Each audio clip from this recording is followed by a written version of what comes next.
Hi everyone, welcome to the channel. Today we're going to be resetting the service light in this 2018 Kia Sportage. So first thing you've got to do is switch your ignition on so you get the lights up on the dash.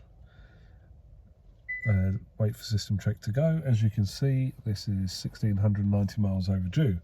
Now the button we're going to be using is this little button here. We're going to press that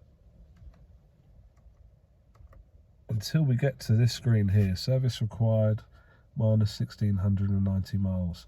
Now if you haven't got that up, you may have to just scroll the arrow up or down because you may be on the tyre pressure part of that menu. But we're here. So next thing you do is you hold down the OK button as it's telling you to. OK button is here. Press it and hold. There you can see. Nice and easy, reset, 10,000 miles remaining and 365 days. So if we switch the ignition off and back on again, the service interval should have disappeared.